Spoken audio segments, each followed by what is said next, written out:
I grew up in a very secular family. We didn't do Judaism at all. It was completely irrelevant to my life. My father was actually a Holocaust survivor, and growing up he didn't know he was Jewish. So in order to survive the war, his family hid him with a non-Jewish family. They never revealed his Jewish identity to him. And after the war, they moved to America and they forgot to tell him that he was Jewish. So he basically grew up in Europe during and after the war, hanging out with non-Jewish kids. And in the playground, instead of like cowboys and Indians, they played Kill the Jews. By chance, he married my mother, who was Jewish. And I was born to two Jewish parents, but the only thing we really did Jewish growing up was light Hanukkah candles. So I remember thinking as a kid that this was like an irrelevant relic of the past. I was jealous of my Christian friends. I figured the only real difference between our two religions is that we have 8 days of presents and they have one, except that somehow they always got like really cool toys and we always got socks. So that was basically my Jewish upbringing. In high school and college, I started to think about why we're here, who we are, and I started studying different religions, different anthropological studies of different cultures, and I wanted to find the truth. I wanted to figure out what life is all about, who we are, why we're here.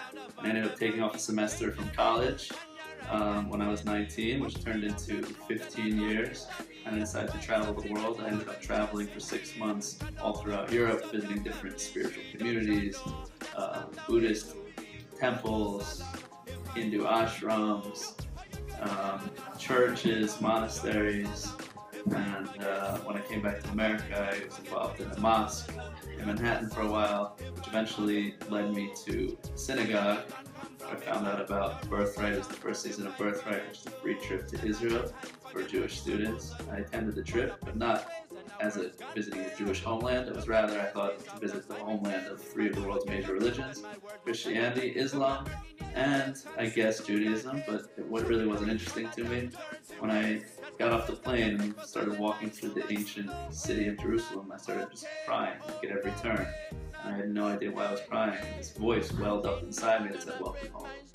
So that basically began a journey which led me to rabbinical school, where I studied for many years. I met my wife in Israel, we got married. We're planning on staying in Israel for forever until we were offered a job to come work for Aish to teach on a college campus.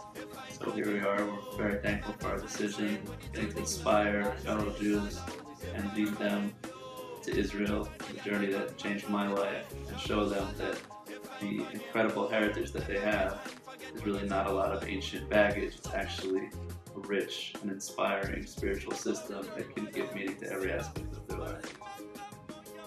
I have never met a rabbi as relaxed as he is, and I've never felt so comfortable talking to a rabbi before. It's definitely different than what I was used to growing up. He's the best. He was one of the rabbis we went to on my birthday trip. So between then and now, I've gotten to know him pretty well. He and his wife Rachel do a lot of incredible things on this campus. They open their homes just like any night of the week. They encourage us to come for like Shabbat dinner and stuff. And they definitely create a sense of home and like family that doesn't generally exist on college campuses. It's pretty important.